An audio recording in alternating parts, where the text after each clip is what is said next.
My name is Emma. I live with my parents. I have a sister named Sophia. She's more beautiful and smarter than me, and our parents have always adored her. As for me, I've always been treated like I'm invisible by my parents.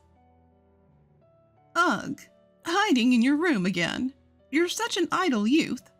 Don't think we'll be around forever, they would say to me.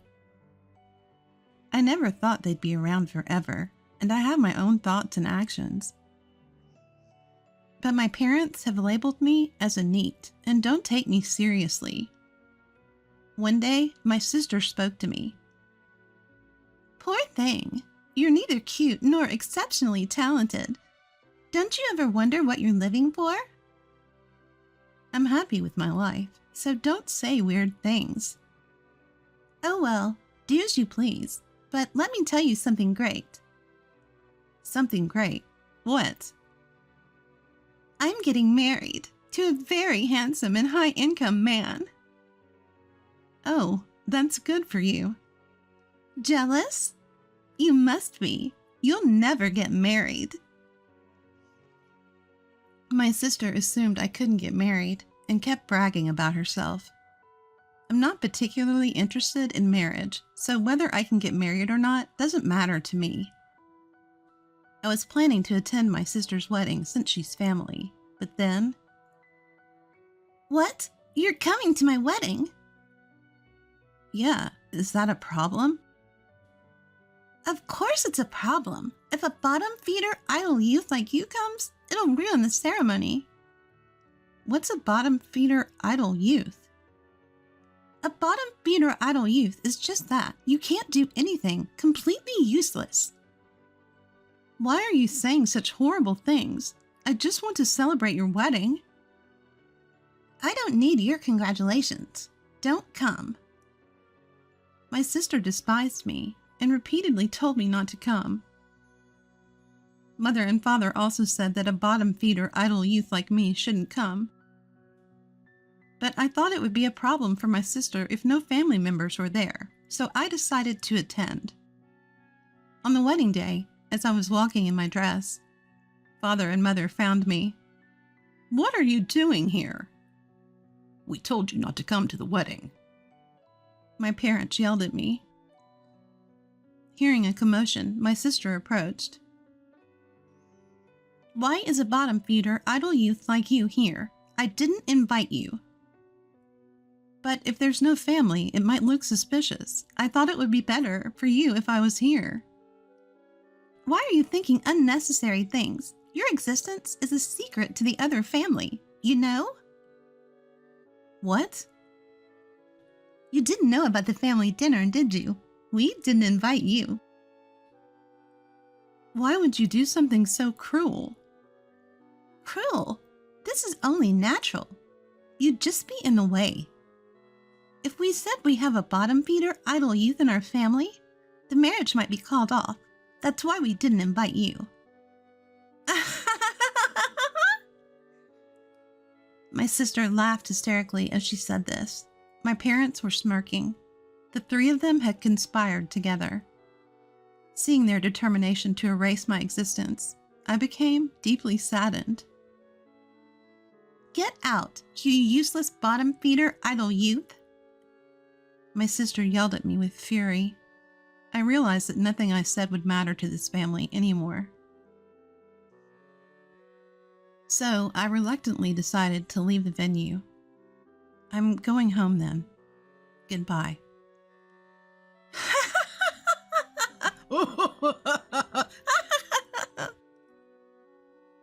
My family pointed and laughed at me as I said this. Holding back my frustration, someone called out to me on the way. Boss, good work today. Good work? Wait, what are you wearing? Yes, I'm the one getting married. Didn't you know? What? Wait, how do you know Caleb? And what's this about being the boss? Sophia, this person is the president of my company. No way! you're the president? President? What's your relationship with Sophia?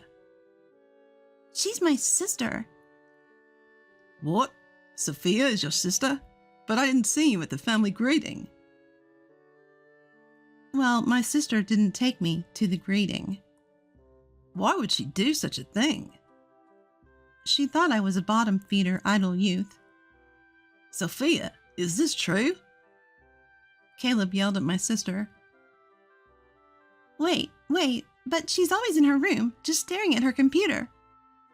I never thought she was working, my sister said, trembling, but Caleb continued to be angry. Don't joke around. The boss gives us precise instructions from home. She's a skilled executive.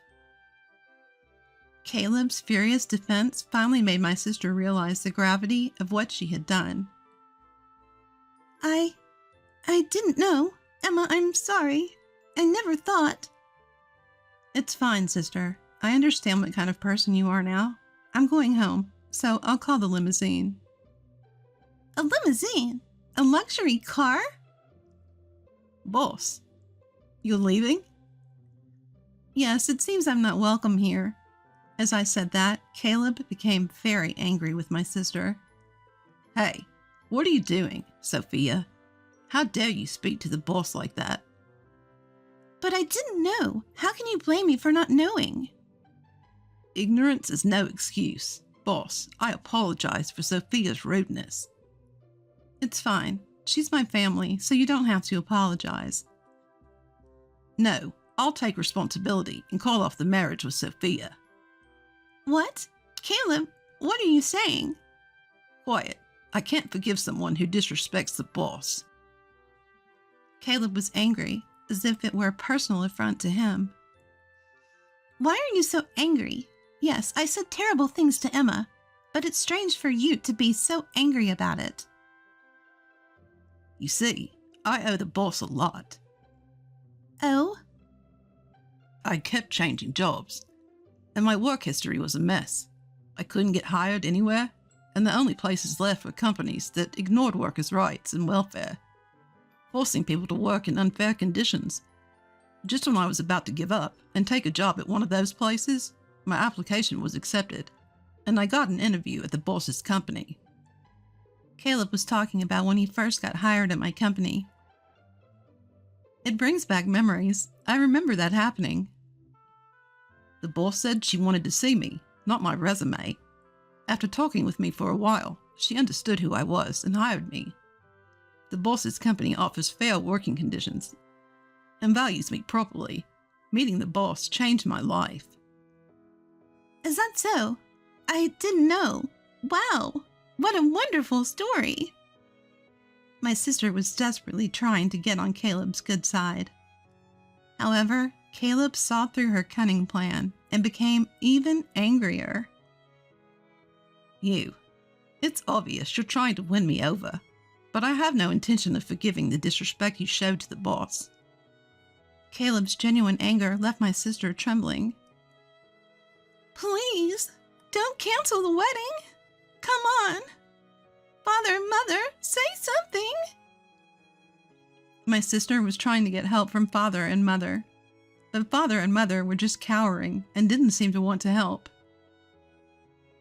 We didn't mean to blame Emma as much as Sophia did. That's right. This is all your own doing. What? What will I do if the wedding is canceled? My sister was crying and screaming. Caleb calmly explained what would happen next. If we cancel the wedding, there will be a cancellation fee. If we cancel on the same day, it will be 100%. What? 100%? How much money is that? Well, the total cost of the wedding was $30,000, so it would be $30,000. What? I have to pay $30,000 even if it's canceled? That's how cancellation fees work. No way. Then we should just continue with the wedding. Sorry, but I won't do that. I can't forgive what you said to the boss, and I expect you would continue to speak abusively if we got married. I can't live with someone so dangerous. Dangerous? That's not true. I won't say anything mean to Emma from now on. Please marry me. What do you think, boss? Caleb turned to me, and I calmly replied. She's saying this now, but she's just saying what sounds good to get through this situation. If you get married, she'll surely start abusing you too, saying things like, "It's lazy not to do housework just because you're working." Or, "Being a homemaker is hard, so help with the chores." I see. Then it's better to call off the marriage. Hey, don't say such unnecessary things. I almost had him convinced. Did you hear that? She said convinced. That's not a word you use with someone you're going to marry, is it? I think so. I think it's better to call off the marriage. I'll go change. Caleb said that and walked away. Wait, don't go, Caleb. Emma, what are you doing? My wedding is ruined. Don't blame me. It's your own fault. It's what you deserve. My sister became even angrier at my words. If you hadn't come to the wedding venue in the first place, none of this would have happened. It's your fault. Take responsibility. Bring Caleb back right now. I understand how you feel, but Caleb seems to have lost his will to marry. If you get married in this state, it will only be painful for both of you. I think it's better to call it off. What should I do then? You heard the cancellation fee, right? He said $30,000. That's a huge amount. Yes, it is. Even if we split the cancellation fee, it's $15,000. No, if they say it's my fault, I might have to pay the whole amount. Well, that's a possibility, but what can you do? You've done enough to deserve it. Hey, I just said some harsh words. To cancel the wedding over that, it's too much. Don't tell me. It's Caleb's decision. Hey, Father, Mother, say something. When my sister turned to our parents, they suddenly became very friendly towards me. Wow, I never knew Emma had become a boss. Oh my, as a mother, I'm so proud. No, I always believed in Emma. She's a real go-getter. From now on, let's live relying on Emma's money. Father and Mother said that. Relying on my money? You must be joking. They had also been verbally abusive to me, so I didn't want to spend money on them. Sorry, but I don't want to live with my family anymore. I'm going home now to look for an apartment to live alone. What? Why? We've been living together all this time. Why suddenly live alone? I lived with you because I believed in something called family bonds. I thought that if we lived together, you might understand my job someday. But the result was different. You never understood my job and even insulted me. And now you want to rely on my money? Would you want to live with such people? I understand. I'm sorry. From now on, I'll cherish you. Please continue living with us, okay? I said no, didn't I? I don't want to live with you anymore. Even though I said that, Father and Mother kept insisting. What if we kick Sophia out of the house? Then you'll live with us, right? What? Wait, Father, what are you saying? Shut up. I was a fool to expect anything from you. We'd be better off living with Emma than with you. It was the moment Father abandoned my sister. As a family member, I didn't want to witness such a cruel moment. Father, just so you know, I hate people who abandon others so easily the most. What? What are you saying? People like that will eventually flip-flop on me too, so I can't live with them. No way. Hey, you stupid husband, what are you doing failing to lure her in? Shut up. While Father and Mother were arguing, Caleb returned, now dressed in casual clothes. What's going on? You still fighting? Caleb, I can't believe you really went to change. I told you I would, didn't I? What are you talking about? Are you really going to call off the wedding? I hate this. Why is this happening? Yeah, just so you know, you're the cause, so you'll have to bear the full cancellation fee. I've already talked to our parents about it. What? That's terrible. It's not just my fault, is it? Sis, no matter how you look at it, it's your fault. Hey, you be quiet. How dare you tell the boss to be quiet? I won't tolerate any more insults to the boss. Wait, please wait. Boss, have you called the limo yet? No, I got caught up in talking and forgot to call. Then I'll call it. I need to go home too. With that, Caleb started making the call. Wait a minute. Please reconsider. Reconsider? What's going to change? I don't love you anymore, you know? Don't say that. It was my fault. I promise I won't say anything terrible to Emma again. We've had this conversation many times. Enough already. Boss, I've called the limo. It'll be here soon. Then let's wait outside. I'll go change too. Wait, Emma, let's talk. There's nothing to talk about. Wait, Emma, Father and Mother are begging too. Without you, we'll have to rely on Sophia's money. But Sophia will pay the cancellation fee and run out of money. We won't be able to live properly. Father, Mother, if you need money, why don't you get a part-time job or something? No way, I don't want to work at this age. It's okay, there are still people working, even in their 70s. And Father and Mother are still in their 60s, right? You're still energetic. That's not the problem. My body is heavy, and it's hard to move. And you're telling me to work? Yes. No way. Are we done here? I'm going to change, so don't talk to me anymore. After I get home, I'll pack my bags and stay at a hotel for now. I have no intention of dealing with you ever again. Hey, wait. Wait for me. Please don't go. Don't abandon us, Emma! My sister and parents were screaming, but I quickly changed and left the venue. Afterward, I rode home in the limo Caleb called, packed my bags, and headed to a hotel. I looked up apartments at the hotel, signed a lease right away, and completely cut ties with my family.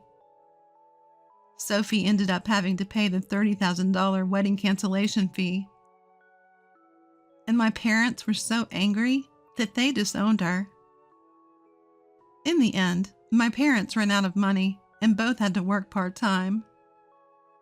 Sophia, having nowhere else to go after being disowned, began living as a gig worker.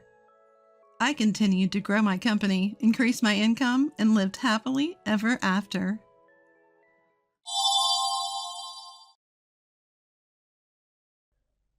Get over here now and pick up the old hag we kicked out of our house because we want nothing to do with her.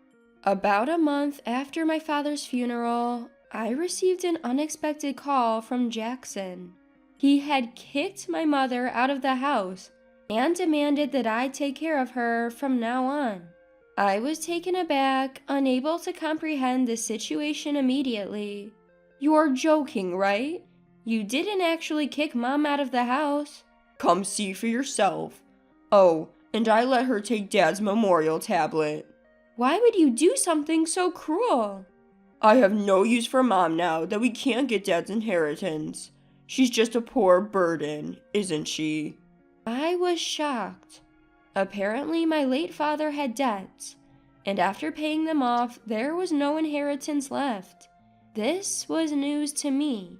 Even worse, Jackson and his wife had been living in the family home all this time. It was outrageous. It's getting dark soon. If you don't come to pick her up, Mom will be sleeping on the streets. How could you be so cruel? I will never forgive you for this, Jackson. I don't need your forgiveness, ha ha ha. That's just too harsh. Jackson hung up without hearing me out, and subsequent calls went unanswered. When I managed to reach my mother, she confirmed that everything Jackson had said was true. Angry at Jackson and worried for my mother, I had no choice but to drive over to where she was. I am Lily, a 27-year-old woman in a hurry. 3 years ago, I married Mason, who is the same age as me, and we've been living together since.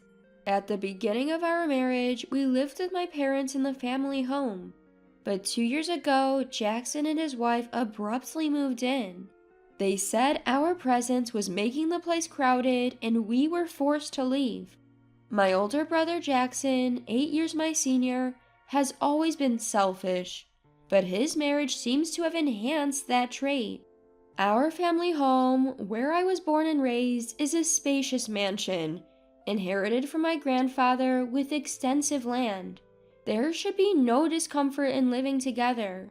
I was not satisfied with the situation and urged with Jackson, but my husband, who hates conflicts, urged us to leave. Around that time, my father was diagnosed with cirrhosis of the liver, which had already significantly worsened. I wanted to spend his last moments with him, but that didn't happen. The disease rapidly consumed my father, and he passed away a month ago.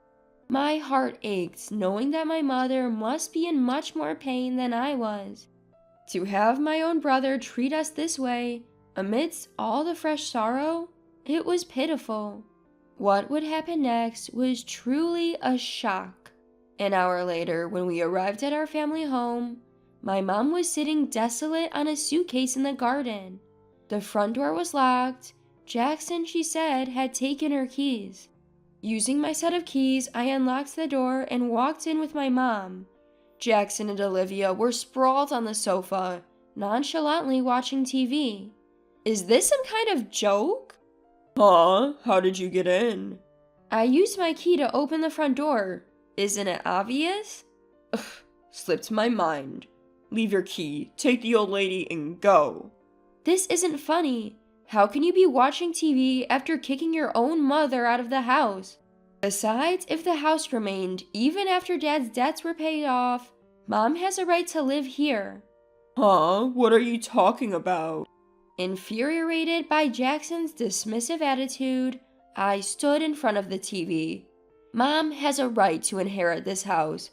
If you can't live with her, you should be the one to leave, Jackson. Shut up. This house is mine. Dad gave it to me when he was alive. Don't act smart without knowing anything. What? What do you mean? There's no way Dad gave this house to you, Jackson, before he died. Mom also looked puzzled, shaking her head. In the face of our confusion, Jackson smirked and got up from the sofa, bringing out an envelope from a room in the back. Look at this. What's this? It's proof that I inherited this house. The envelope contained documents proving the inheritance, prepared by a judicial scrivener, and his real estate ownership certificate. He said that the property had been transferred to his name a month before Dad passed away. Mom and I were shocked as we looked at the documents. Why would Dad do something like this? Asking a departed person doesn't yield an answer. I sighed, looking at his picture. Why would Dad hand over the house to Jackson without discussing it with Mom? Because I'm his favorite, of course. I told him that Mom would take the house once he passed away, so he gave it to me while he was still alive. That can't be. I can't believe it. Open your eyes and face the reality. No matter how many times we checked the documents, the property was in Jackson's name. All this just for a house? My mom muttered in disbelief. Is there no other inheritance? Nothing left for Mom? Nothing. Be glad that the debts are cleared. This can't be real. You're not just worrying about Mom. You realize there's no inheritance for you either, right? The bank card he handed over contained only a few dollars. I wasn't after Dad's inheritance, but it was a shock to learn that he had left me nothing. This is too cruel. And to add insult to injury, Olivia was laughing her heart out seeing our dejection. Now get lost. You poor people have no business here. Jackson and Olivia forcibly drove us out of the house. Ouch, that hurts. Mom had fallen and scraped her palm when they pushed us out. Blood was seeping from the wound. As I wrapped her hand in my handkerchief, tears of frustration welled up and fell. My mother, seeing me like this, gently wiped my tears, her eyes filled with sorrow as well. "Mom, our place is small, but come stay with us." "But I don't want to impose on Mason. I'll find somewhere else to stay, don't worry." "I just can't leave you like this. I'm going to call Mason right now, just wait." Wiping my tears, I grabbed my cell phone and dialed my husband. From the other end of the line, I heard Mason's voice. Hello? "Mason, I'm sorry for calling out of the blue. My mom has been kicked out of her house." As I explained the situation to my surprised husband, he hummed in understanding, though he seemed a bit hesitant. I held my breath waiting for Mason's response. Our apartment is pretty cramped compared to Mom's house. It might not be the most comfortable. "Yeah, our place is tiny." But I don't mind. Bring your mom over. We've had times where we were taken care of at home too. In times of trouble, we should help each other out. "Mason, thank you so much." My husband is a kind man with a big heart. He could never leave someone in need. Quickly, we took Mom to our apartment, and from that day on, we lived together. However, living with 3 people in our small apartment was certainly cramped. We don't have enough savings to buy a house yet, but should we move to a slightly larger place? That might be good. I feel bad for your mom in this small space. As my husband and I were searching for properties on the computer, my mom's cell phone rang. After a while, she hung up the phone and said something we never could have imagined. "Why don't we live in my Highlands condominium?" Wait, what? "Highlands condominium?" "Yes. What do you mean?" My mother began to explain, to our surprise. Apparently, my grandfather, who was a wealthy man, was quite a spendthrift and spent all the money he made in a day on that day. In order to deal with his constant borrowing, my grandmother had no choice but to sell off their farmland and make ends meet. According to my mom, my father was also a big spender. "But we don't have any assets other than the house we lived in, so I was really worried about our future. That's why I invested in real estate with the money I earned when I was working before I got married." My husband and I were absolutely stunned. It turns out, in addition to the Highlands condominium, my mom was also managing an apartment building and had made a significant amount of money from her real estate investments. I can't even comprehend this. It's too amazing. "I'm sorry I didn't tell you. Anyway, I just got a call from the management company that there's a vacancy in the Highlands condominium. We can move in next month. What do you think?" There was no reason to refuse such a generous offer. Plus, it was a Highlands condominium with 3 bedrooms, a living room, a dining room, and a kitchen, located just a 5-minute walk from the station, which was much more comfortable than our current situation. "Thank you, Mom, but we may only be able to pay as much rent as we are for the apartment." "You don't need to worry about that." "No way. We have to do this properly, even if we're family." "Oh, I need to tell the landlord that we're moving out." Looking at my husband and I beaming with joy, my mother's face brightens too. Time flew by as we busied ourselves preparing to move in. Before we knew it, we had spent 2 months living in our new home, Highlands condominium. As I was about to head out for some shopping, I was taken aback when the Jackson couple suddenly appeared in front of the condominium entrance. Why are you, a pauper, living in Highlands condominium? Did you hit the jackpot or something? Of course not. Highlands condominium has always belonged to my mom. Jackson and Olivia were both taken aback. What? They exclaim in unison, looking at the towering condominium. I couldn't help but burst into laughter at their confused and goofy expressions. Jackson, his face flushing red, began to seethe with anger. That wretched woman! I can't believe she was hiding this from us while pretending to be poor. My mom never said she was poor. You just assumed it, Jackson. Plus, she inherited a large house. What's wrong with that? That's not the point. Don't yell here. It's disrespectful to the other residents. Besides, how did you know I was here? Jackson said that when he couldn't reach my mother, he tracked her down using her mobile phone's location. Why are you trying to contact Mom now after kicking her out? I bet it's something nasty again. Regardless, if Mom is here, I want to see her. Let me in, now. You must be joking. If you hurt Mom again, I couldn't bear it. If you have something to say, you can tell me. But they kept insisting on seeing my mother, without revealing why. The Jackson couple seemed rather flustered. Weren't you living comfortably in your huge family house, just the two of you? It's none of your business. Fine, if you don't want to tell me, that's okay. I have to go now. Bye. As I tried to walk past the Jackson couple, Jackson suddenly grabbed my arm tightly. Ouch, let me go. Just call Mom. Absolutely not. I'll call the police. But Jackson just scoffed at me, as if looking down on me. There's no way the police would come for a simple family argument.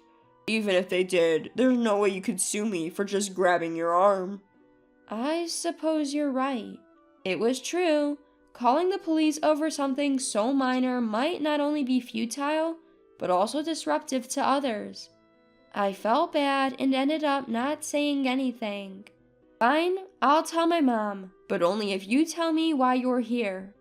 The utility bills for that house are ridiculous. Just for the AC, the electric bill is $500. This is no joke. Their old, traditional-style house had more than 8 rooms, so it was no surprise that utility costs were high. But even so, a $500 electricity bill seems a little steep. It was a particularly hot summer, so they probably overused the AC. I thought you would have known that from the start. How would we have known? Mom used to pay the bills. Jackson scratched his head frantically as Olivia fumed. There's no way we would have known. Do you know the property tax for that house is $5,000 a year? What? I can't believe you didn't know. Why would an old house like that cost so much? How are we supposed to pay that? Our house is old and has a large yard, so it's only natural that it would cost a lot to maintain. I also pointed out a reality to the Jacksons that they might not have realized. And you know, apparently it costs more in taxes to give away property while you're alive than after you pass away. This is going to be tough going forward. Wait, is that true? I see you didn't know. I told them this was all true, information I had heard from my mom, and the color drained from the Jacksons' faces. Seeing the stunned Jacksons, Olivia burst out in anger, saying, "It's your fault for not doing your homework!" And they started fighting right in front of me. After all the trouble we went through to get Dad to change the name on the house, this is too much. That's what you get for doing something so underhanded.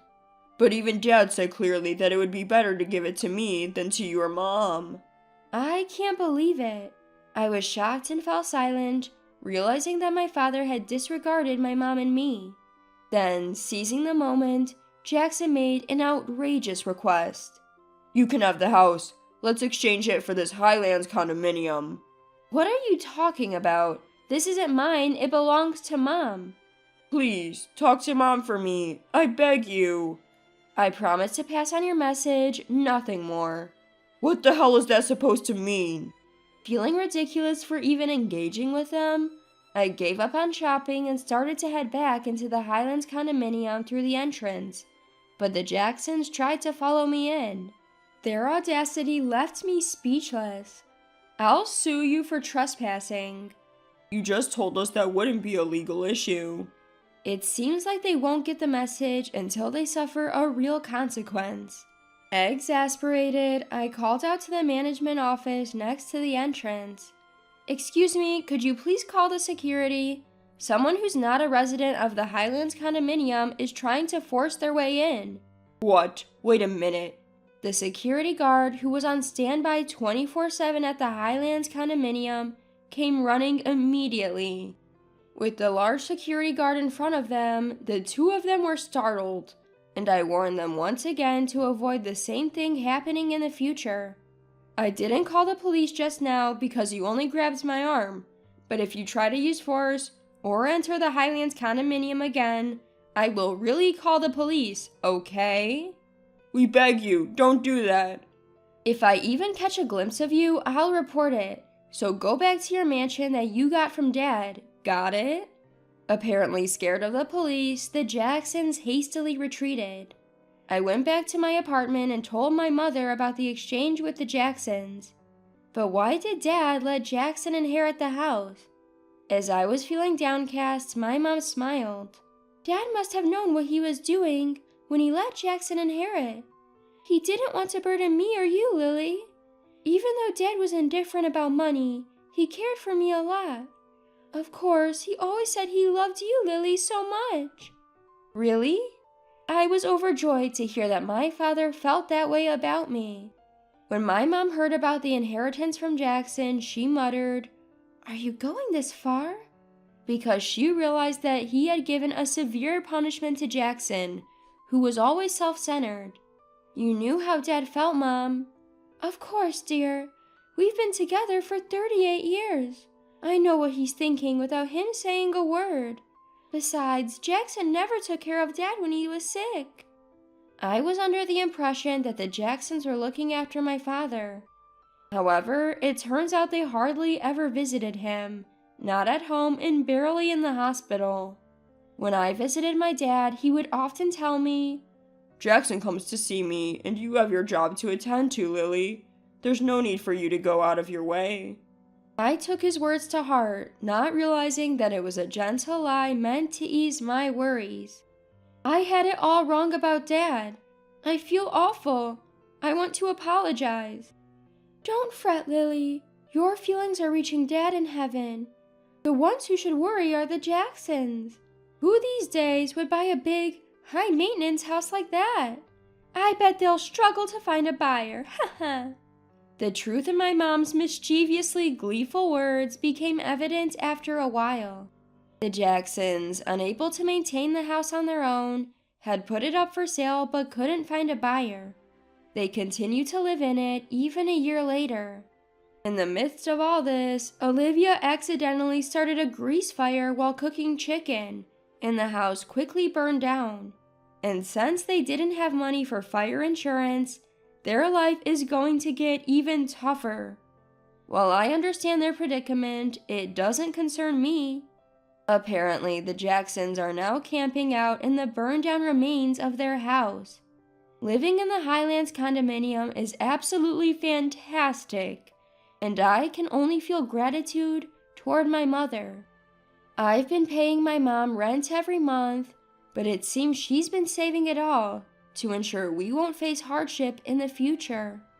Every day is filled with peace and happiness as I live with my incredible mother and kind husband. As I visited my father's grave, I vowed to him that I would continue to repay my mother's kindness.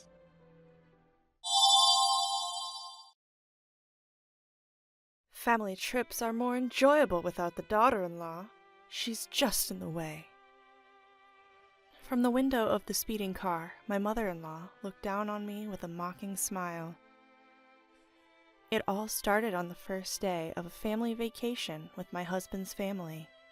On the way to a luxury hotel, we stopped at a highway gas station, and suddenly I was left behind all alone. I was completely lost and stood frozen on the spot, a moment I'll never forget. My name is Susan. I'm 30 years old, and I focus on housework, not working outside the home. My husband, Thomas, is a management consultant and often away from home. Since I spend a lot of time alone and my husband has been covering all of mother-in-law's living expenses since my father-in-law passed away, we decided to live with her in our home. Mother-in-law was thrilled that her only son was moving back home, but she seemed displeased that I, his wife, was coming along. I'm not glamorous and I have no interest in designer brands. I do a lot of water-related chores, so even with care, my hands get rough and I choose clothes that are easy to move in. To mother-in-law, I seemed like an embarrassing daughter-in-law to show others. Mother-in-law, Linda, has always been a show-off, obsessed with appearance and brands.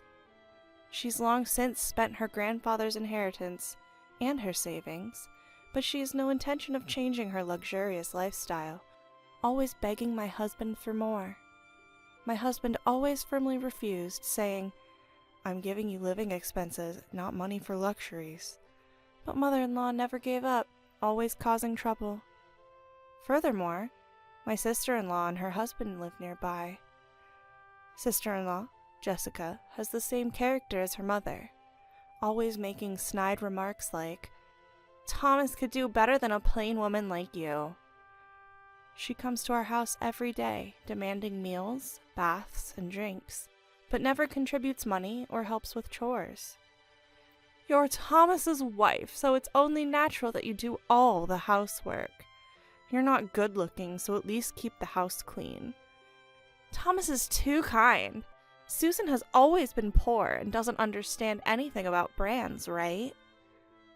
Yet mother-in-law would tell my husband, "I do all the housework myself." And sister-in-law would claim, "We're good friends." I've been working in customer service, so I've been using that experience to avoid major conflicts with mother-in-law and sister-in-law for the past few years. But my husband noticed everything, from me doing all the housework to sister-in-law's terrible attitude, but he didn't confront them directly because I asked him not to. I wanted to avoid a complete breakdown with my husband's family, no matter what they did to me. My husband respected my feelings. "But you don't have to push yourself too hard. I'm okay with cutting ties and living separately." "Thank you, but I want to try a little harder. So I'm thinking of planning a family trip to improve our relationship. What do you think?" "That sounds good. I can take time off next month, so let's all go on this year's trip."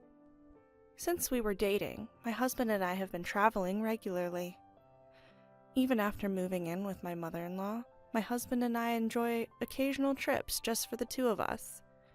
But once mother-in-law and my sister-in-law realized we were staying at luxury and famous hotels, they insisted on coming along. "You two are so heartless, going on luxurious trips without us. From now on, take us with you and make sure it's extravagant."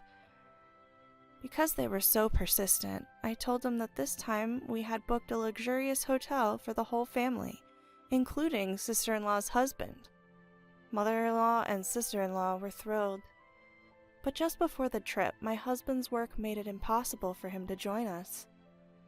I thought about postponing the trip, but mother-in-law had already bragged to the neighbors about the souvenirs, so she insisted we couldn't change the plans now. Reluctantly, I agreed to go with the four of us, excluding my husband. On the day, I put mother-in-law and sister-in-law's luggage in the trunk, and since there was no room left, I carried my travel bag inside the car. Throughout the drive, mother-in-law and sister-in-law kept making snide remarks from the back seat. Feeling fed up, I glanced at the empty passenger seat where only my travel bag sat, and I began to feel a little uneasy without my husband. Even as I drove onto the highway, mother-in-law's complaints never stopped. "You're driving so slowly. Are you just careless because Thomas isn't here? Really? There was an accident today, so..." "You're just good at making excuses. You must have deceived Thomas the same way." "I didn't deceive anyone." "If only slow Susan weren't here, this trip would be more fun, right, Mom?" "Yes, indeed." Eventually, as we were about to arrive at yet another gas station, sister-in-law surprisingly suggested, "Let my husband drive the rest of the way. You must be tired, Susan." Having been forced to prepare mother-in-law's luggage and clean the house before our early departure, I was exhausted and agreed. "Susan, could you buy drinks for everyone?" As I got out of the car to switch drivers, mother-in-law gave me a friendly smile, unlike her usual self. "Sure, that's fine." Mother-in-law and sister-in-law were unusually kind. Maybe they want to improve our relationship just like I do. That's good. I felt relieved and was about to walk away from the car when suddenly the engine started.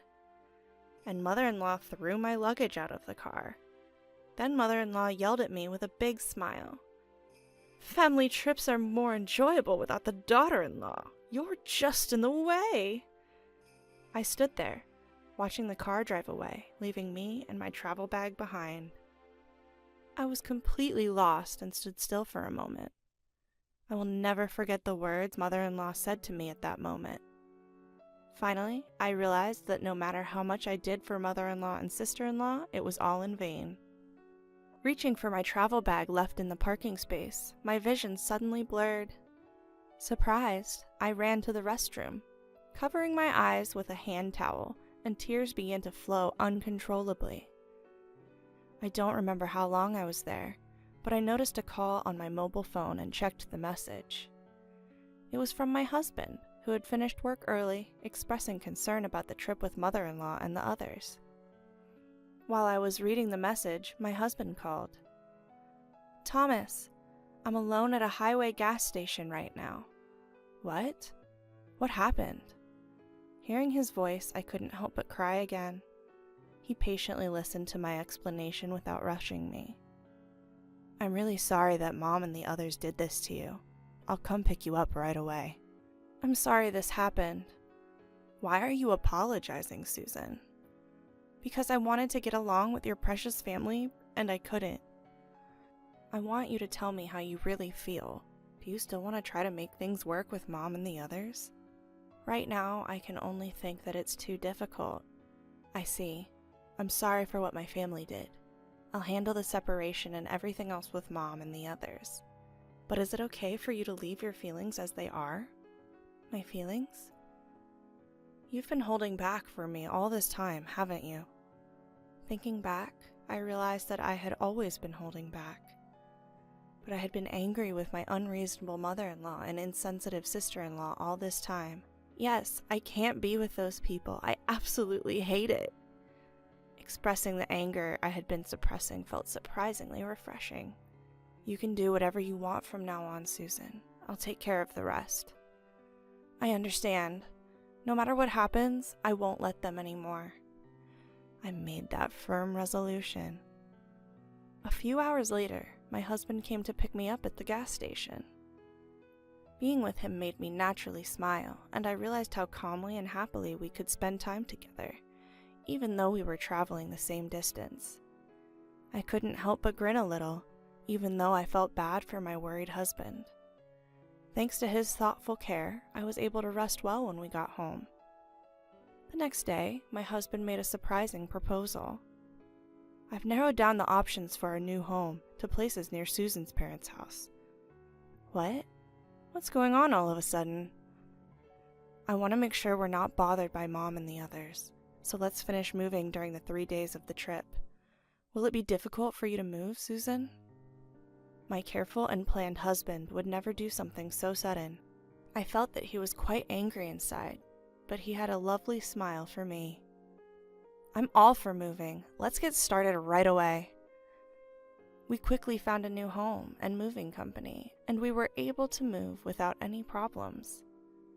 During this time, I received several emails from mother-in-law and the others. "We're having the best trip without you. The hotel is luxurious and wonderful.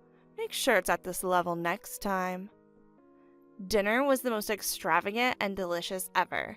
It's even more fun without seeing Susan's ugly face. Traveling with just the family is so much more relaxing. The jacuzzi is amazing." Their enjoyment of the luxurious time at the high-end hotel came through clearly. Enjoy it while you can. I was looking forward to what would happen next. At around 10 a.m. on the checkout day, as expected, I received a call from mother-in-law. "Susan, what's going on?" "What do you mean?" "They told me the accommodation fee is for $100,000 if the young lady isn't there. It's completely different from what you told us at first." "It's only natural that the regular accommodation fee applies since I booked it through my connections and I'm not there." "What do you mean?" "That hotel is run by my relatives." "What?" "That's why we were able to stay at a special rate." "Well, I didn't know that." "By the way, All the hotels we've stayed at on our trips were run by those relatives, so we were able to stay at a discount. Susan, you've never told us that before. Thomas told me to keep quiet about it because if Linda and the others found out, they'd demand it be free. What's that? Anyway, the accommodation fee is correct, so please pay it yourself. Wait a minute, I can't pay $100,000. I didn't go on the trip, so I can't pay for you all. Don't say that, do something, we're family, right? You said the wife of your son isn't family, didn't you? You all enjoyed yourselves as a family, so please pay as a family. Goodbye. I ignored mother-in-law, who was still yelling on the other end of the phone, and hung up, feeling refreshed. In the end, mother-in-law and the others borrowed money from a shady source to pay for the accommodation or something like that. Furthermore, when they returned home, they couldn't get living expenses from my husband or me since we had moved, and they ended up fighting and parting ways with sister-in-law's family. Sister-in-law's family also deteriorated their relationship and divorced. Sister-in-law, abandoned by her husband and without income, looked for work in the nightlife, but seemed to have trouble finding employment due to her bad personality. With no one left to rely on, mother-in-law even went to my husband's company to seek help. At that time, mother-in-law looked older than her age, with hollow eyes, a haggard face, and dirty clothes. Even when she was crying and begging in the company lobby to live with us, my husband firmly declared a break in relations.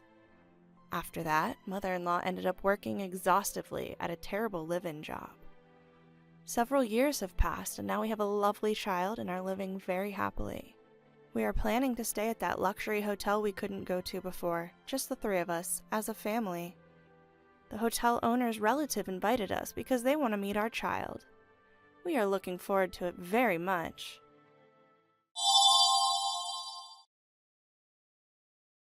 My husband changed after his company got on track. He didn't even try to hide that he was cheating with another woman. When I finally pointed it out, he just laughed at me. You're trash that doesn't earn a cent. You should just be grateful I'm supporting you. Then I'll get a job. When I said that, he just laughed and told me to do as I pleased. I found employment at my husband's parent company. That's when I started my revenge on my husband. My name is Karen, a 34-year-old homemaker, and my husband Michael is 36 and runs a printing company. We originally worked at the same company. I was in the illustration department and he was in sales. We fell in love and married when I was 26. Once we were settled, he quit his job and consulted with me about starting a new company. I was unsure, so I decided to consult with our business partner, Bob, whom we had worked with before.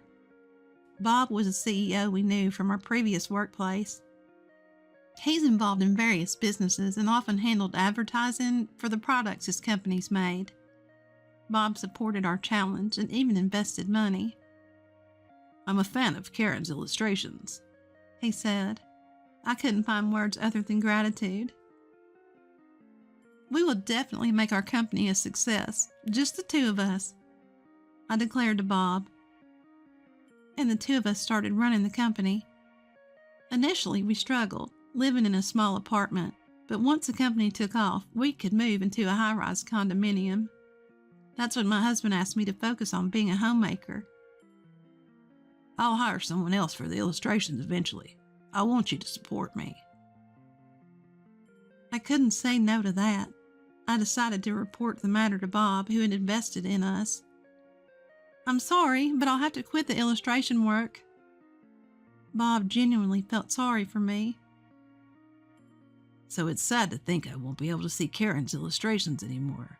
But if you ever want to start again, just tell me. I'll be here to support you. Yes, thank you very much. And so I became a homemaker to support my husband.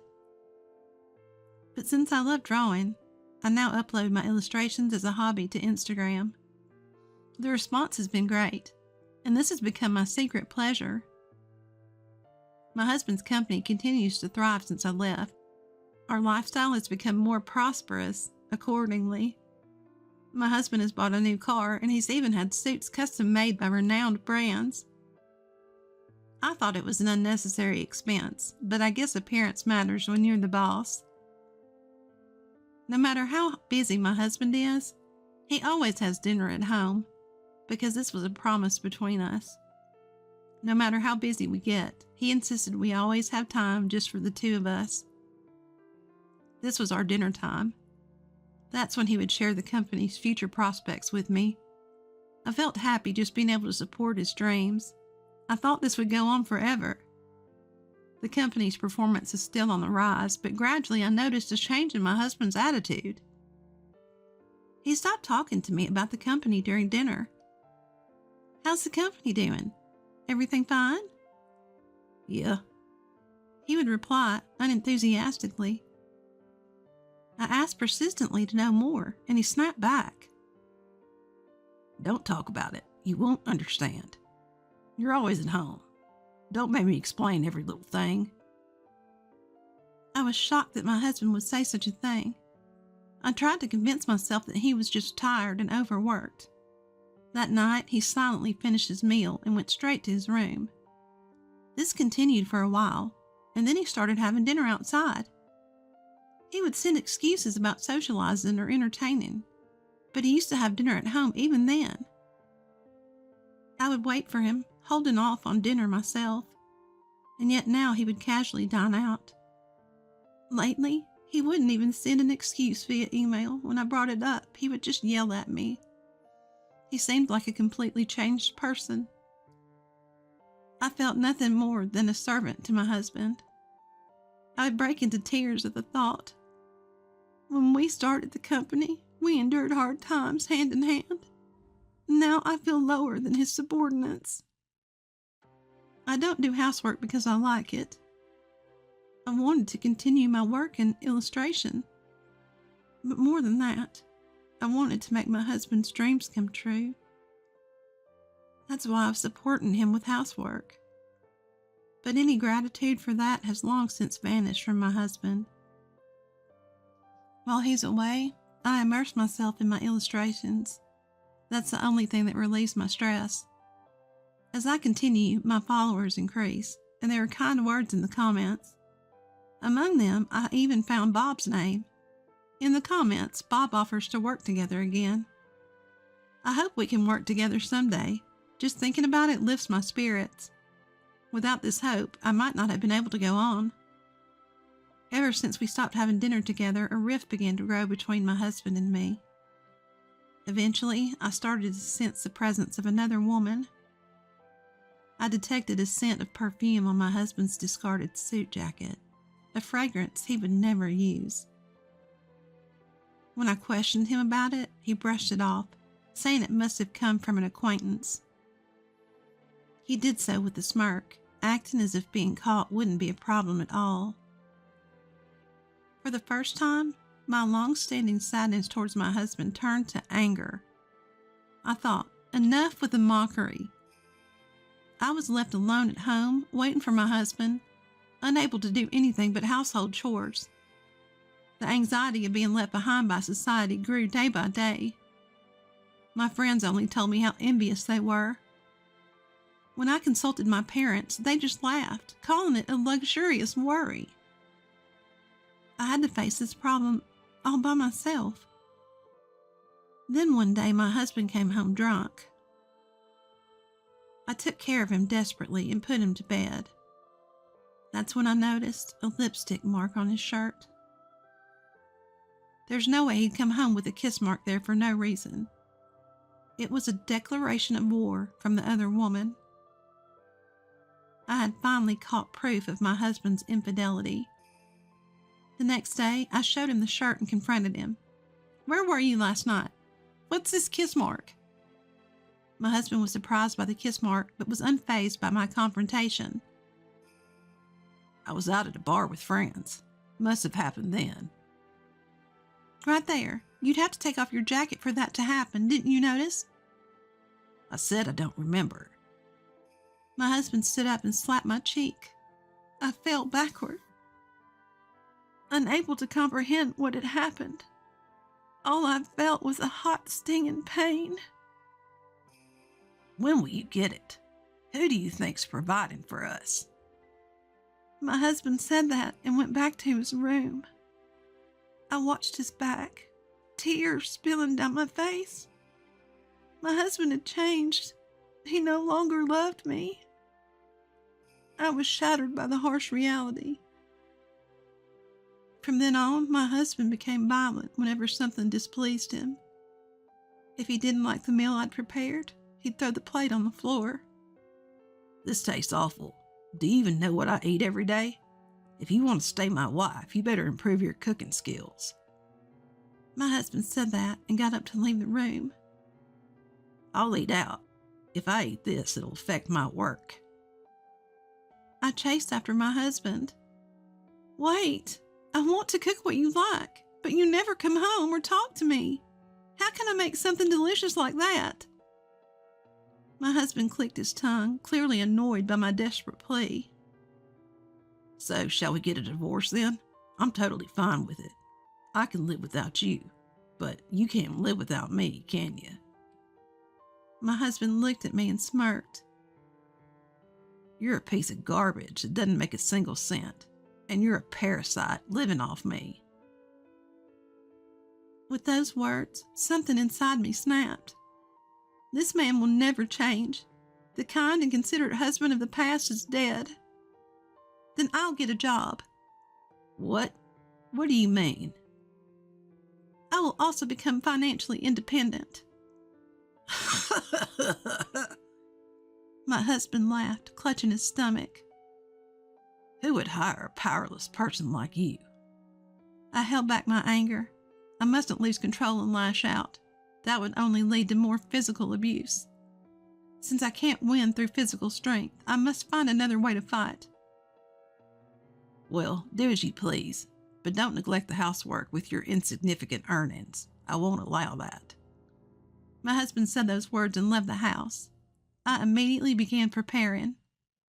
By hiring a detective to catch evidence of my husband's infidelity, I easily obtained numerous photographs. My husband was seen with flashy dressed women, enjoying drinks together and entering hotels. And it wasn't just one woman. He was baiting women with money and playing around with different ones. Seeing those photos and hearing the detective's report, I felt no emotions. No anger, no sadness. Rather, I thought it was good that the flashy behavior made it easy to obtain evidence. 1 week after obtaining the evidence, I headed to a restaurant on the top floor of a hotel. I was wearing the most beautiful clothes I could find, but I looked overwhelmingly cheap compared to the other customers in this restaurant. As I timidly headed to the reserved seat, Bob was already seated. I'm sorry to keep you waiting. I apologized, and Bob smiled, gesturing for me to sit. No, I've been eagerly waiting for you, Karen. Making me wait isn't a big deal at all. Bob had helped fund us when my husband and I went independent. He was also now the president of my husband's parent company. Thank you so much for supporting us during our independence. I was surprised when you said you two were going independent, but since I had been working with you for a long time, funding you was no big deal.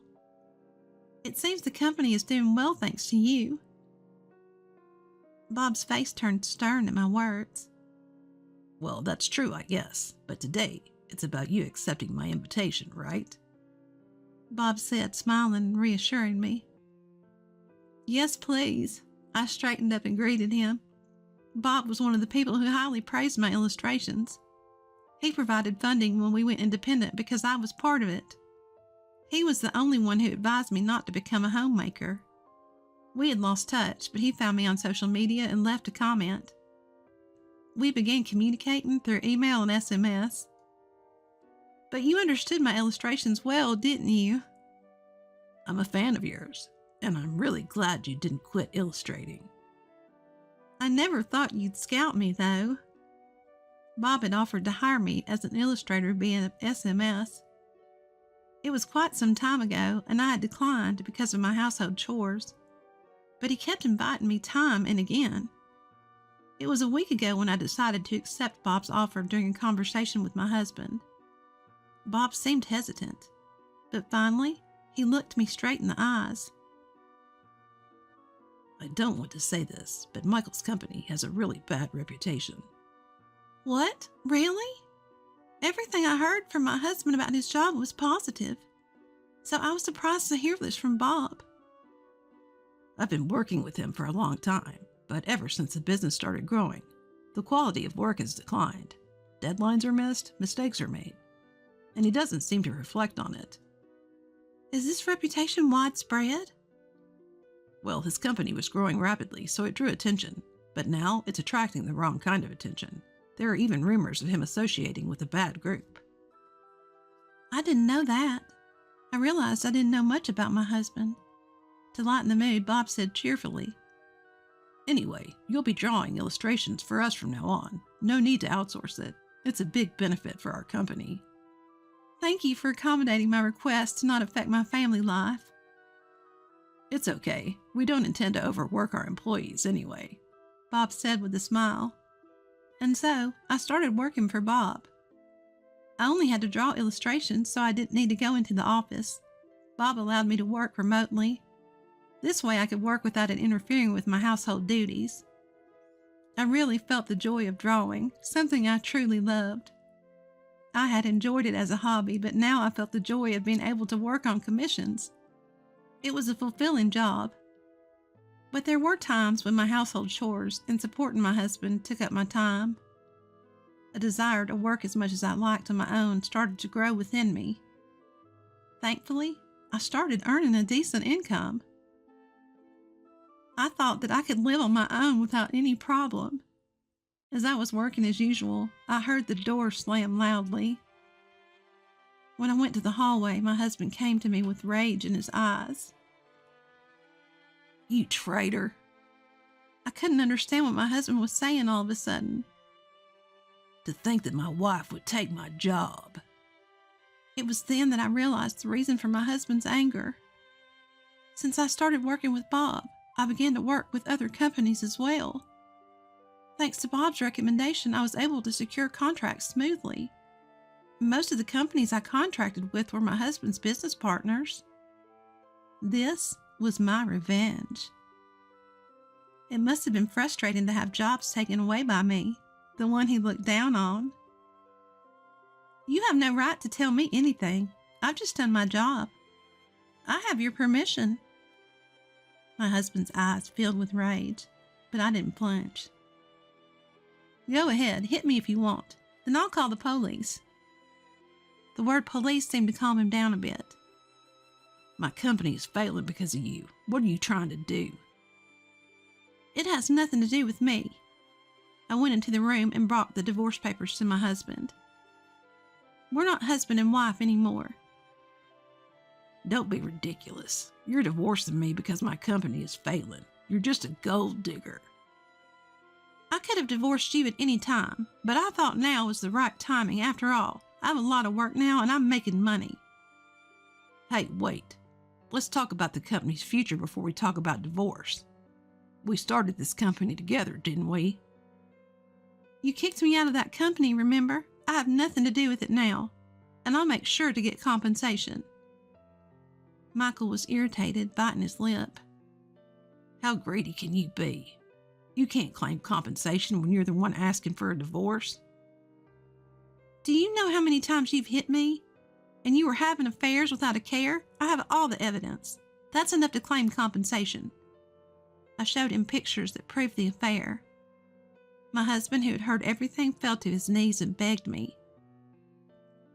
Please, the company's in dire straits. I can't handle compensation or divorce on top of that. Please support me. As soon as people found out that the company was doing badly, they abandoned me. You're the only one who hasn't. I didn't listen to such a pathetic idea. I left the house with only my work tools and a change of clothes. The next time I came home was when the divorce was finalized to pick up my belongings. My husband's company was making mistakes everywhere and no one wanted to work with him. To pay me compensation, he was spending his days begging. On the other hand, I started living alone. making a living drawing my favorite illustrations. I've become quite wealthy, but I live without forgetting my integrity, taking my ex-husband as a negative example.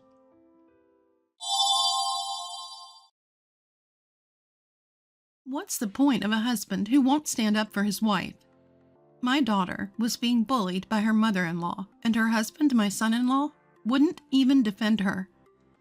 Instead, he said, "Mother-in-law, this is just part of her education as a wife. If you don't like it, take her back home." So I did just that. I brought my daughter back home with me. I'm a 50-year-old woman named Susie.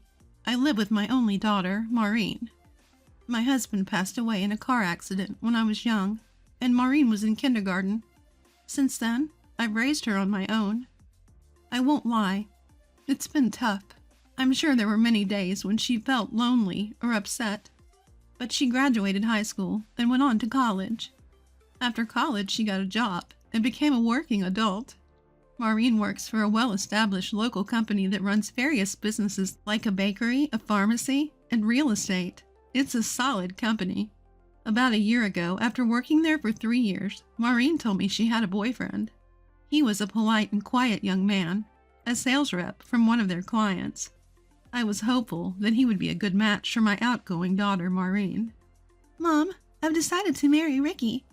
She told me this with a smile about 3 months ago. I was thrilled that she had finally found happiness and celebrated grandly. We went all out for the wedding and the housewarming. At first, Maureen seemed ecstatic, but as time passed, she sounded less and less cheerful, and it became harder to get in touch with her. I thought it was just typical post-wedding blues, so I decided to wait for her to reach out. Maureen's an adult. It's not my place to meddle, I thought. But I was wrong. Hey, Maureen looks really worn out. That's not just wedding blues. Are you sure she's okay? My friend Karen, who lives near Maureen, told me this. What do you mean? Her complexion is terrible. I asked if she was pregnant, but she said no. She looked really sad. Have you heard anything? Karen's tone was somewhat accusatory. I haven't been able to reach her lately. She's not answering her phone. You should try contacting her again. Encouraged by Karen's insistence, I called Maureen once more. "Hello, Maureen. It's Mom. Just checking in on you." Maureen answered, but there was only silence. "Maureen, can you hear me? Are you okay?" Mom,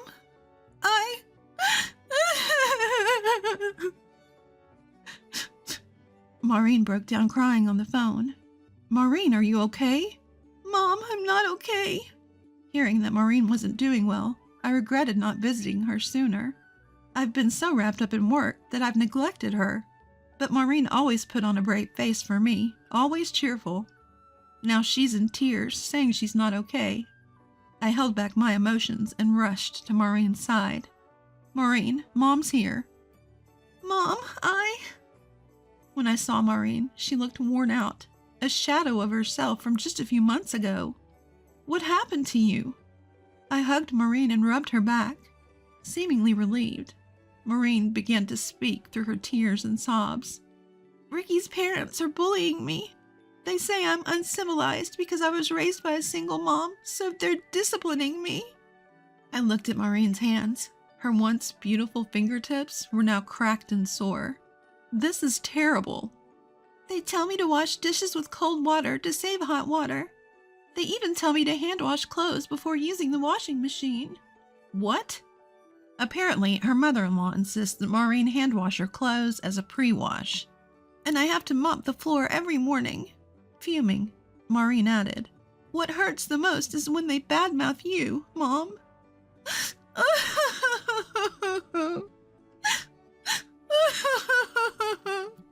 She burst into tears. I was livid and yelled at Ricky's parents. "What are you doing to my daughter?" Ricky's parents came out from the living room. "What's going on?" "Who do you think you are, making a scene in our home?"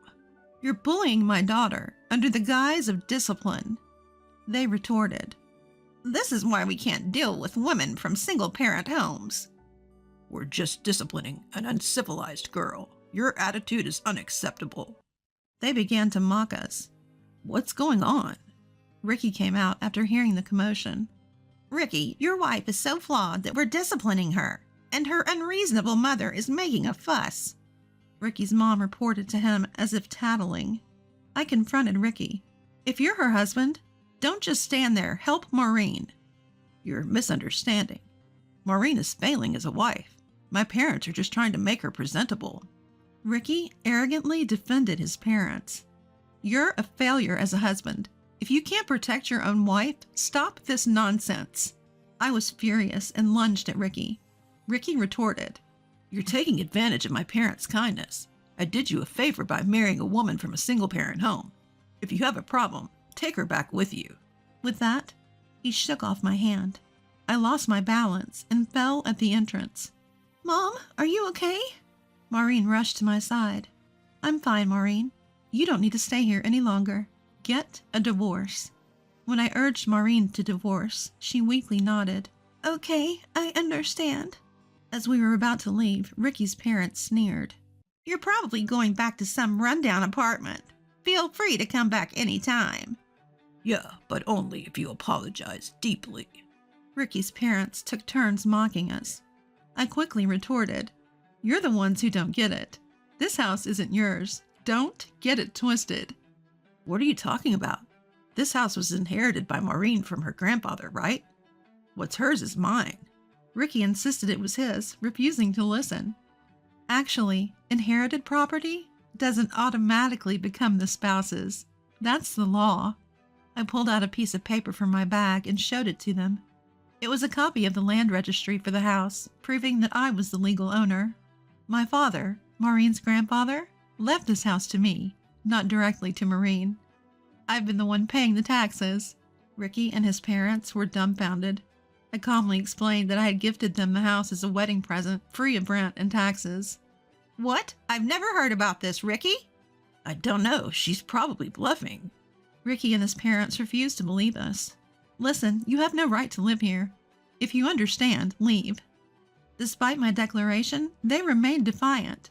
That's your problem. We're staying. You're the one who should leave. Fine. I'll see you in court, I said, taking Maureen with me as we left the house. As we exited, I noticed neighbors gathered, whispering among themselves after hearing the commotion. Among them was my friend Karen. Are you okay? Sorry for causing a scene. Karen looked concerned. I'll explain everything later, I said, hugging Maureen as we left. After that, Ricky and his family tried to continue living in the house, but word had spread in the neighborhood. People had noticed Maureen's declining health since her marriage. When it became known that they had bullied Maureen, tried to kick her out, and even attempted to take over the house, they were shunned as a disgraceful family. Living in a small town, word travels fast. It didn't take long for us to hear about Ricky and his family situation through Karen. Their reputation had plummeted, and they were even told not to dispose of their trash at the community dump. Apparently, they fled in the night. Karen told me, chuckling. Within a month of us leaving, Ricky had called my cell phone multiple times. It's your fault we can't live there anymore because of the harassment. Apologize now. I'm not sure what you're talking about. I brushed him off. Apologize to us, and we'll clear up the misunderstanding with the neighbors. Then we'll forgive you. He still seemed to think they'd done nothing wrong. I was so disgusted that I hung up. A week after the calls, Ricky and his family showed up at my house unannounced. They were stunned when they arrived. Yes, I live in one of the city's most luxurious high-rise apartments. In fact, my late husband ran a company, and I took over as CEO after his passing.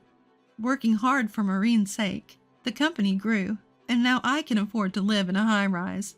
Upon discovering this, Ricky and his family immediately changed their tune. We're really sorry. We had no idea you were so well off, Ricky said, forcing a smile.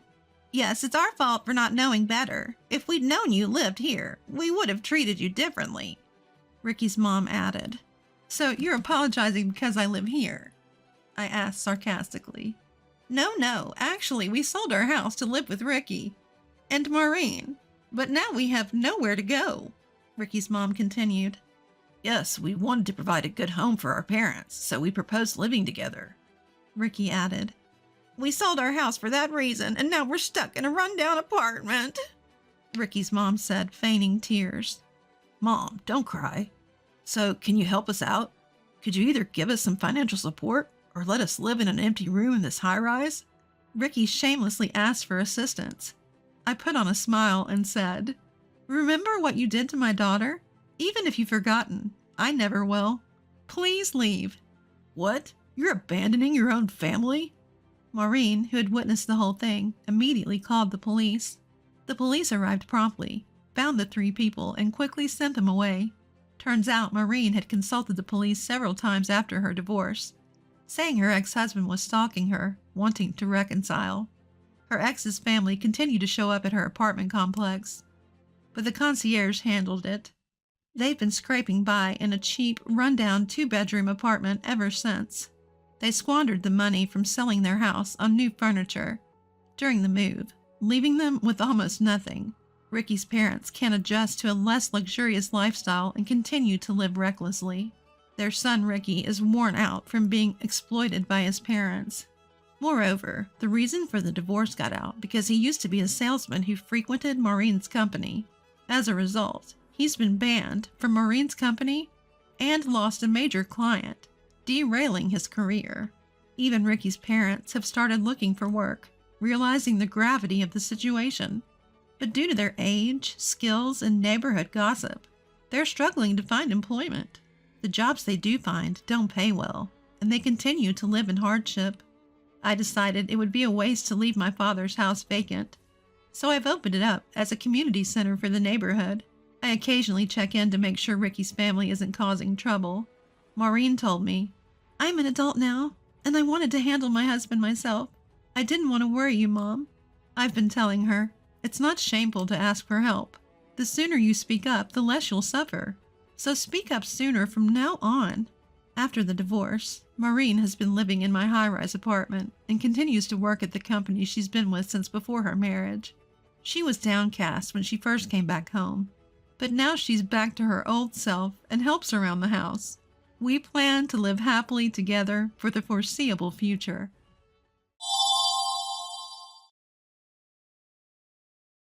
Stop! Don't touch her! While out shopping, I checked the baby monitor app on my phone and saw a strange woman trying to pick up and take away my daughter. There, next to the crib, my husband was blissfully napping. Wake up, you! I was drenched in sweat and couldn't help but shout, even though I knew he couldn't hear me. I had left my 3-month-old daughter in my husband's care while I went shopping. While he had happily agreed to watch her, he ended up taking a nap instead of actually taking care of our daughter. I regretted trusting him in that moment, but it was too late. Frantically, I called my husband while preparing to rush to the police, but then, what caught my eye was an unbelievable sight. I'm Aria, a 35-year-old elementary school teacher. My husband, also 35, is a high school sweetheart who now runs his own business. After years of fertility treatments, we were finally blessed with our daughter, Mary. He would always gaze at her and say, "She's so cute," clearly delighted. Although he never took care of her, I had some time off for parental leave and felt content and happy. Before Mary was born, we had grown apart. My husband was a workaholic, often coming home late and working on his days off. I was also busy, and despite wanting to come home early, would often return after dark due to grading tests and preparing for the next day's lessons. Slowly, his attitude and words towards me became colder. Sometimes I come home early, and you're not here. There's no dinner, and the house is a mess. What's the point of us being married? I'm sorry. I've been busy with work. You're the wife. Act like it. This isn't a relaxing home. Even though we both work, he thinks housework is my job and never lifts a finger to help. So there I was, doing all the cooking and laundry, no matter how tired I was. I refrained from asking to help because I knew he wouldn't budge. I felt emotionally distanced from my husband and was left with a lingering sense of discontent. However, having a child changed my husband. He started to come home early just to see our daughter's face. Isn't she adorable? She's got a beautiful face, just like me. You wish. I chuckled. Yet thanks to our daughter, I began to feel that our relationship might be on the mend. Mind you, he was still glued to his phone, constantly checking it. Hey, do you really need to take your phone even to the bathroom and shower? Well, Work's been going great, and clients keep reaching out. I know what it's like to bring work home. Just take care of yourself, okay? I was genuinely worried for his health, but I never imagined what would happen next. On a day off, as I was busy with household chores, my husband unexpectedly made a kind offer. Look, I know you're swamped every day. I'm off today, so why don't I take care of Mary? Go out with your friends, have some tea, and relax. Really? Thanks. I was pleasantly surprised by his sudden gesture and gladly prepared to enjoy my long-awaited time alone. I felt happy thinking he was returning to the thoughtful man I'd married. Shopping in the bustling downtown area, dressed to the nines, I suddenly found myself worried about our daughter. After all, I hadn't been apart from her for a single moment since she was born. Now is the perfect time to use this. I pulled out my phone and accessed a certain app. You see, I had installed a baby monitor camera in the house for just this kind of moment. The camera's footage and audio get sent directly to my phone in real time. I've told my husband about this camera setup a while ago, but he might have forgotten since he really didn't pay attention. What do we have here? A bit anxious, I check the footage, and am disappointed by what I see. It's great that my usually uninvolved husband agreed to babysit, but it looks like he's dozed off next to our daughter's bed, probably worn out from work. Our daughter, Mary, has been left alone in her crib. Well, he's completely dropped the ball, but the kid seems content, so it's okay for now. Just as I sighed in resignation, I witnessed something shocking. Out of nowhere, a young woman I've never seen before appeared and picked up my daughter. Who are you? Wait, what are you doing with Mary? I panicked and screamed as loudly as I could into the baby monitor toward my snoozing husband. Wake up quick! Someone's taking Mary! Of course he can't hear me and continues to sleep. It looked like the woman was about to take my daughter outside. I was about to rush to call the police while still glued to the live feed when, in the next moment, my husband wakes up and starts chatting with the woman who was holding our daughter, even leaning in and being affectionate. What? What's going on? Do they know each other? My mind was racing, totally thrown off by this unexpected turn. And then, when I heard their conversation, I was even more shocked. I want to make this adorable child mine as soon as possible. Once the plans go through, my wife will soon be out of the picture. Then we'll have a windfall and can live luxuriously. We can finally be together, Lily. You're being so nice to your wife, so she doesn't suspect anything, right? Yeah, begrudgingly. She's nothing compared to you. No charm at all. You're young and beautiful. The only one I love is you, Lily. Feeling sick to my stomach, I watched my husband flirt shamelessly with another woman. I'd been fooled into thinking he had returned to the caring man I once knew. My husband and Lily were meticulously plotting against me, unaware that I was listening. Thanks for showing me how to target her life. I had no idea such methods even existed. Listening to their unsettling conversation, the woman grinned and showed my husband a small white flower, then began arranging it in a vase. Who is this Lily who seems so intimately involved with my husband? Gaining some composure, I decided to play along and gather evidence. Fortunately, he didn't seem to notice the hidden camera, so I returned home, feigning ignorance.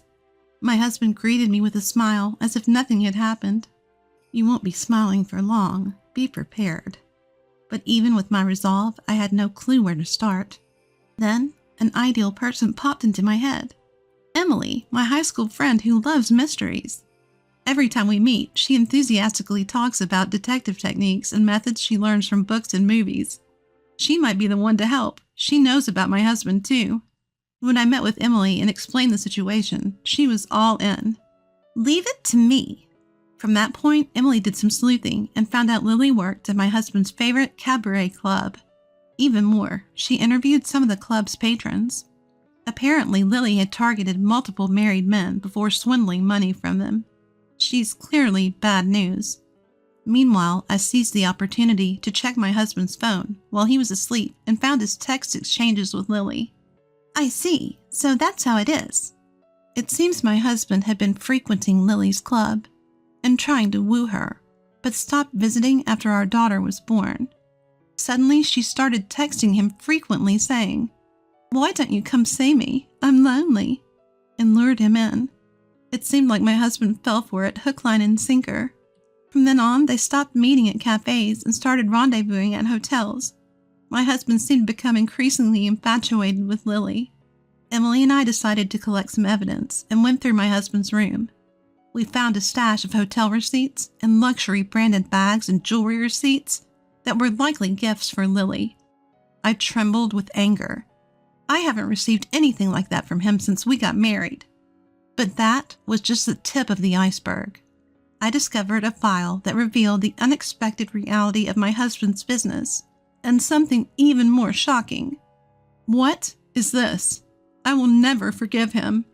2 days later, on a day off, he said, "I'll watch over Mary today. You go out and do whatever you want." Hearing his sugar-coated tone, I became certain. So I decided to take him up on his offer. "Thanks, I'll take you up on that and go out.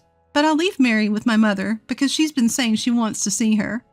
I couldn't possibly leave Mary at home, knowing Lily might come over. "All right, I'll cook dinner tonight, so take your time." "You're so kind. Thank you." I was both disgusted by his performance and saddened. How wonderful it would have been if this was his true self. After dropping off my daughter with my mother, I went to Emily's house, which was near my parents' home. As we were watching the surveillance camera footage, sure enough, Lily showed up and started doing something shocking in the kitchen with my husband. My faint hope that my husband might change his mind was shattered.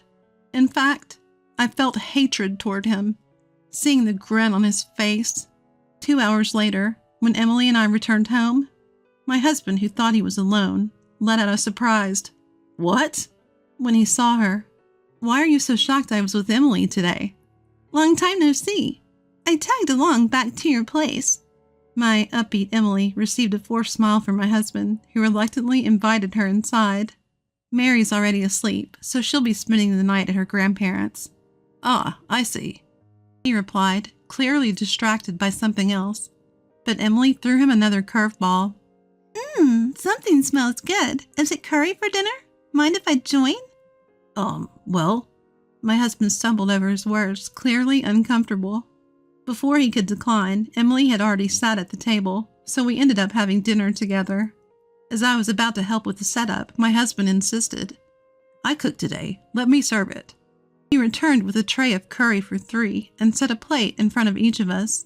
I seized the moment. "Wow, my curry has a lot of meat. Let me swap plates with you." "What?" Before he could say anything, I had already switched our plates. His face turned pale, and he looked utterly helpless. I relished the curry in front of him, while Emily watched with a smile. She didn't try to eat hers, though. After all, who knows if what's on Emily's plate is safe? My husband, however, seemed oblivious to Emily's reactions, his face growing more and more pale. "Why aren't you eating? It'll get cold." "I'm, full already. Hey, why don't you eat it?" "Why should I? Are you trying to get me to eat it for some reason?" "What? No, of course not." "Then take a bite. You made it yourself after all. I said I don't want to eat it." He clenched his lips and sweated, even though it wasn't hot. "Well then, I'll take this curry as evidence and give it to the police." "What? Police?" For a moment he froze, then mustered a feeble voice. "I just don't feel like eating it because my stomach's off." "If there's nothing wrong, then you shouldn't mind it being given to the police, right?" At that instant, he slammed the table, about to lunge at me, but then noticed Emily and stopped. "Police? What are you accusing me of?" I thrust before him pictures of files documenting his company's poor financial status. "Your company's doing bad, huh? It could go under any day now." "How did you find that?" "I found it in your study. Planning to make me the fall guy to save your company. How awful." "What are you talking about? There's no way I'd do such a thing." My husband still seemed to be playing dumb. He turned towards Emily and exaggeratedly shrugged his shoulders. "Listen, Emily, my wife here has been really paranoid lately. I'm actually worried she might be ill. Me trying to kill my own wife? Ridiculous." "Oh, so you're still pretending, huh?" Without waiting for his response, I pulled out my smartphone and began to play the footage recorded from the surveillance camera. There he was, my husband and Lily, both beaming as they began to make curry together. They took some of the curry from the large pot and transferred it into a smaller one. and to which they added the juice of a white flower known for its toxic properties. Their entire conversation about trying to get rid of me had been perfectly captured as well. "And look what I found in your study," I said, throwing onto the table a $100,000 life insurance policy taken out on me. "My life seems to be quite valuable, doesn't it?" This is... I was hoping you'd have second thoughts. But too bad. I have all the evidence I need, so it's over to the police now." His eyes widened and his lips trembled, finally seeming to accept that he couldn't deceive me any longer. He broke down and deeply apologized. "I'm sorry. It was a momentary lapse. Forgive me." "Why would I? You cheated on me and even plotted to kill me." "I was influenced by Lily. I never really intended to. And things at work haven't been going well, so I just..." "It's too late. I've already reported you to the police. They should be here soon." "Please wait. I'll do whatever you say. Just don't call the police." In truth, I had secretly reported him to the police while he was serving the curry. If he had had second thoughts and decided not to go through with poisoning me, I might have reconsidered calling the cops. That thought was still lingering in my mind. Unfortunately, my husband chose his affair and money over me. As he was being led away by the police, he pathetically cried out, "I did nothing wrong. Help me." Later, he was found guilty of conspiring with Lily to take my life. Once this became public, his company went under. After the divorce, my daughter and I started living together.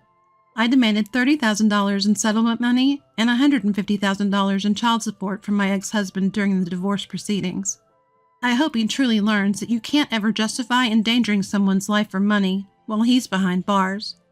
As for my father-in-law and mother-in-law, they apologized for the pain they caused me and agreed to pay the settlement and child support in place of my husband.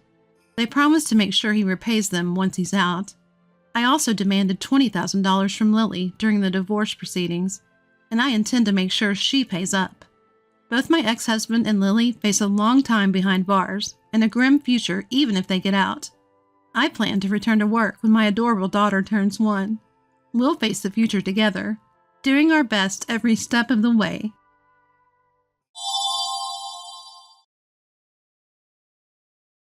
Some people live so lavishly, even without kids. It's tough to make a living, especially when you're not even having kids. I want a child too. Yet my husband, my father-in-law, and my mother-in-law are relentless, oblivious to my desperation and sadness. My husband looks at me as if he's disappointed. I can't help but blame myself for not being able to conceive. My name is Emily. I'm a 35-year-old homemaker.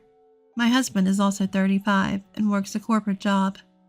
We've been married for 5 years and have been unable to have kids. This has been a burden on me for a long time.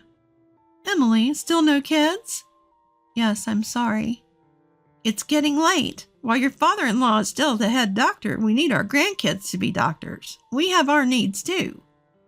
3 months into our marriage, my mother-in-law first said this to me. Ever since her words became routine, and I've been stressing and blaming myself.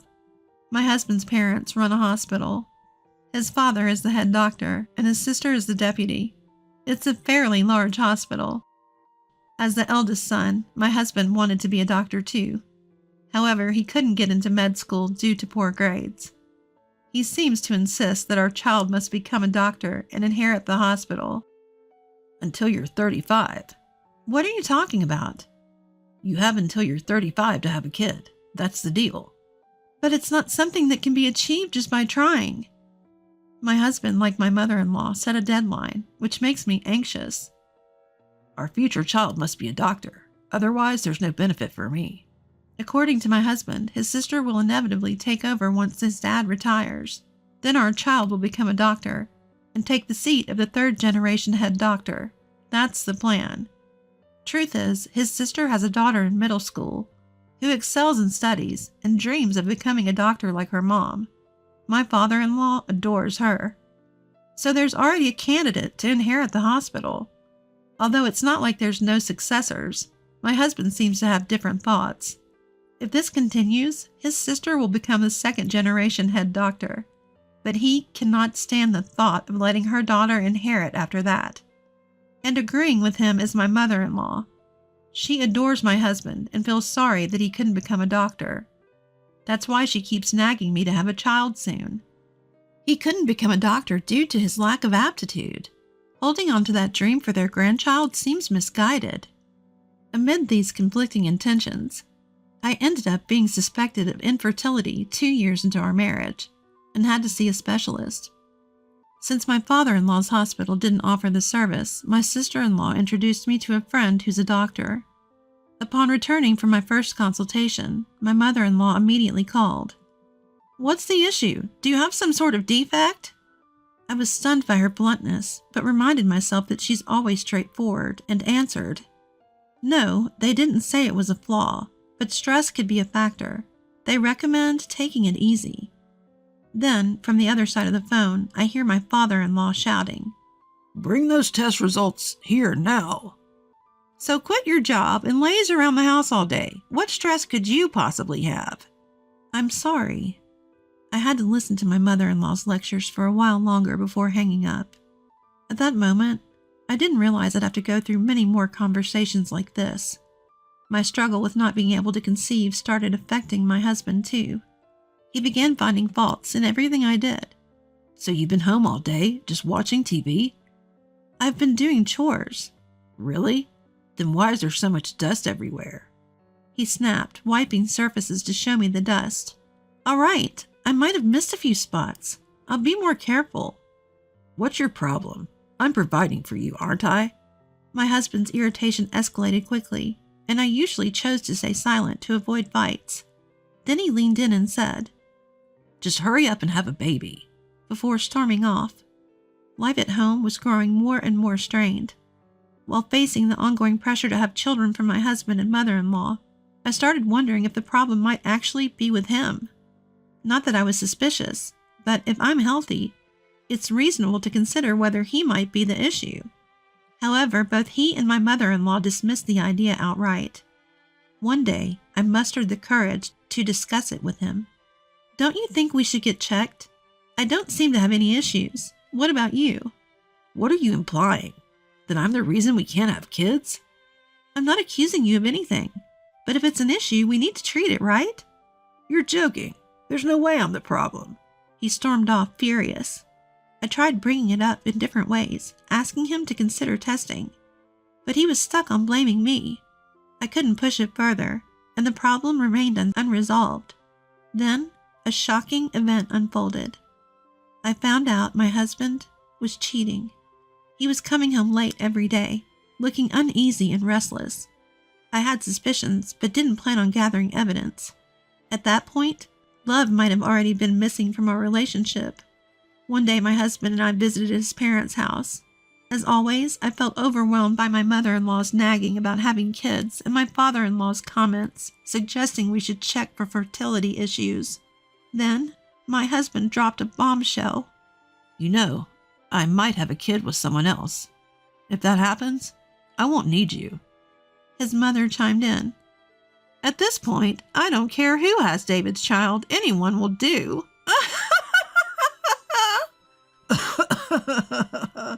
They both laughed, uproariously. I felt my patience nearing its end. Time passed aimlessly as my husband continued his affairs with his mother's approval. Then I got a message from my sister-in-law saying she was in the area. We met up at a local cafe, and she had surprising advice for me. Emily, why not go back to work?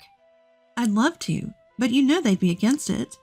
You haven't been able to have kids even as a homemaker. Plus, you have a nursing degree, so why not use it? I always found great fulfillment in my work as a nurse. My sister-in-law had watched me suffer quietly and said that enough was enough with my in-laws. You're becoming their stress ball, she said, pushing me to talk to my husband about returning to my nursing job. However, he flat out refused. What if you get pregnant? You'll just quit, causing trouble for everyone, he argued, making it sound like my only job was to bear children. I snapped back. What about you? You haven't even checked if you're the issue, blaming everything on me. Shut up. It's all your fault. 5 years into the marriage, my love for my husband had utterly evaporated. When we got divorced, my mother-in-law said, You wasted 5 years of our lives. You couldn't even give us a grandchild. I stood my ground. Are you sure it's all my fault? David never took any tests.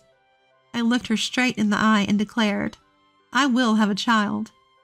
2 years have passed since then. I returned to my nursing career and threw myself into my work to forget those painful 5 years of marriage. I'm currently working at a specialized clinic for women with fertility issues, the very same place my sister-in-law introduced me to when I was married. I currently work at a fertility clinic, the same one my sister-in-law introduced me to when I was struggling with fertility.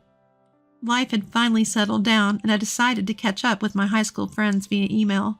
I had a friend returning from overseas work in New York, so we all agreed to meet up. I wasn't exactly free to move around, but neither were my friends, so I took the lead in planning a get-together that wouldn't be a burden for anyone. Thanks to my supportive family, I managed to make it to the restaurant we agreed upon, despite the busy preparations. In a private room at the restaurant, we all had a great time catching up and reminiscing. After a while, I excused myself saying, I'll be right back, and left the room. The restaurant was bustling, filled with lively conversations. Among the chatter, it was easy to pick out a familiar voice. Long time no see, I said, approaching a table for 7. All eyes at the table turned toward me. Among them was a face that couldn't hide its surprise. What are you doing here? My ex-husband David looked at the twins I was holding, and his face turned to one of shock. His parents, sitting across from him, were equally shocked. Yes, I had remarried after divorcing David, and was now a mother of twins. What's the meaning of this? Interrupting our meal? How rude! My former sister-in-law, sitting next to my former mother-in-law, continued eating as if nothing had happened. I told you during the divorce, didn't I? I wanted to show you my adorable babies. Did you now? Don't play dumb. I was bullied for being the wife who couldn't get pregnant by both David and you. That's a baseless accusation. Really? You said it was my fault. You said it was all my fault for not being able to have kids. Yet you never even got yourself tested. David averted his eyes and clenched his fists on the table. And you threatened to have a child with someone else. Your mother even said it didn't matter who gave birth, remember? As I said this, a few of my friends approached and said, David, long time no see. We've heard a lot from Emily. You've changed a lot since high school, haven't you? David and I were high school classmates, so the friends I was meeting today were also his classmates. The ones looking stunned were a modest-looking woman sitting next to my ex-husband, and people who seemed to be his parents. I'm sorry for interrupting. Were you announcing your marriage? If so, let me give you some advice as your senior in this household. My ex-husband and his mother looked shocked and tried to stop me. Ignoring them, I raised my voice and said to the woman, Can you have kids? If you don't have them soon, you'll be bullied by these two, you know? The woman looked instantly uneasy and exchanged glances with her parents. Then my former sister-in-law, who had been quietly eating, spoke up. If you're worried, you should back out. What she said is true. It's embarrassing, but that's how our family is. What are you talking about, sis? You're not after Emily's child, are you?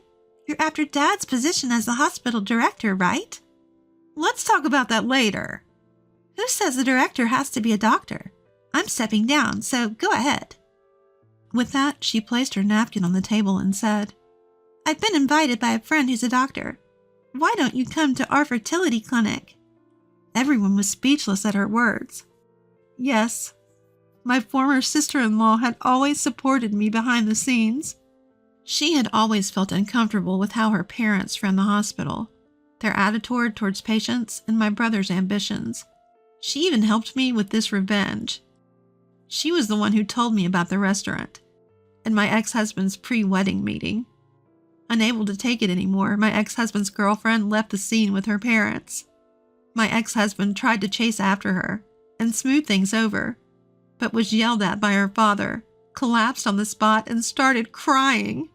Seeing this, my former mother-in-law also started crying, and my father-in-law couldn't stop shaking. Afterward, my former sister-in-law officially resigned from my ex-father-in-law's hospital.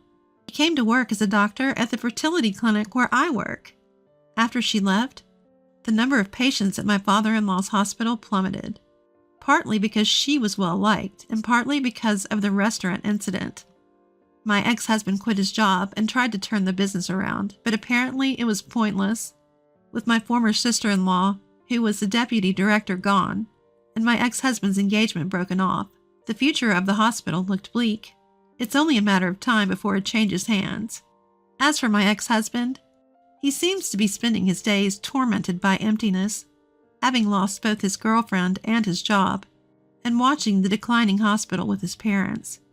As for me, I'm living the happiest life, busy with my twin babies, and still able to work in my calling as a nurse, alongside my husband, who's also a nurse.